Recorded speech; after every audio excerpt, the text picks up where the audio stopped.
Dominique Sutra-Delgali, bonjour. Bonjour. Vous êtes le président fédéral de Sinov, Sinov pour Conseil, Ingénierie, Numérique et Innovation. Ce n'est pas vraiment l'acronyme exact, mais peut-être que vous pouvez nous présenter Sinov avec un peu plus de détails. Oui, en fait, Sinov s'appelait autrefois CICF et on a pensé que ce changement de nom apportait une dynamique plus lisible aujourd'hui. Et nous regroupons 14 métiers différents au sein du Conseil, de l'ingénierie et du numérique, qui concourent tous à faire valoir le bienfait des métiers de la prestation intellectuelle dans la réalisation des projets, dans l'aide aux clients, qu'ils soient industriels, qu'ils soient publics ou privés. Et c'est donc une fédération de moyens qui permet à des adhérents dans chacune des régions de France, nous représentons 17 régions en France et 14 métiers différents, de créer une sorte de cohésion, de travail en commun pour réaliser des ancrages régionaux et des valeurs ajoutées dans tout ce que peut apporter le travail collaboratif. Alors, quelles sont les problématiques à laquelle Sinov est confronté aujourd'hui? Tout simplement, valoriser nos prestations. Ça coûte toujours cher de payer quelqu'un, surtout quand il vend des prestations intellectuelles. Donner un conseil, qu'est-ce qui peut justifier de payer 1000 € une journée?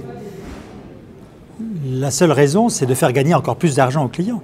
Et donc, il faut que nous convainquions nos clients qu'en investissant beaucoup en amont, ils peuvent gagner beaucoup en aval. Donc c'est tout un challenge qui est difficile, notamment en France, où on n'a pas forcément la culture de valoriser la prestation intellectuelle. Est-ce que vous y arrivez justement? Est-ce que les clients sont sensibles à ce message? Eh bien écoutez, on se bat et on essaye de convaincre nos clients que c'est leur intérêt. Mais c'est un travail pédagogique et il est vrai que tout ça doit se prouver par les faits.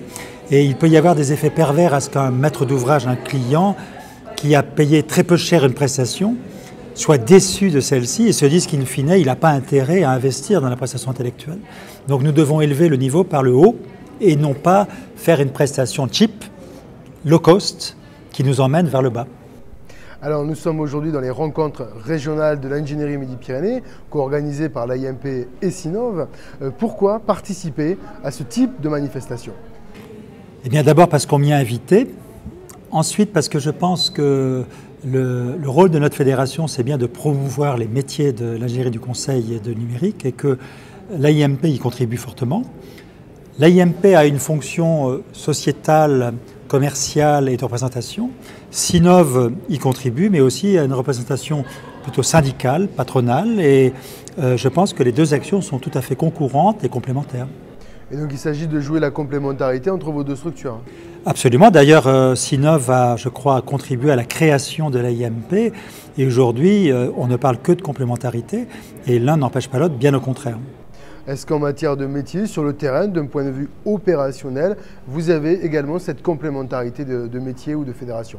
Mais complètement. Sur le terrain, on ne parle que de ça. Et aujourd'hui, nous avons, tous ceux qui sont autour de ces manifestations, la volonté de servir les intérêts de nos clients de façon indépendante, de façon privée.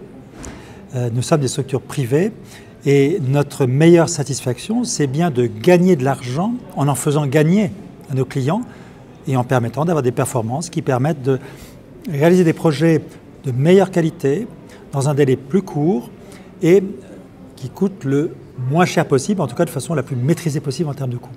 Très bien, donc améliorer la compétitivité de l'ingénierie, on a bien compris que c'était évidemment le sens de Sinov ainsi que de l'IMP pour tout ce qui est rencontre régionale. Dominique Sutra-Delgali, merci. Merci.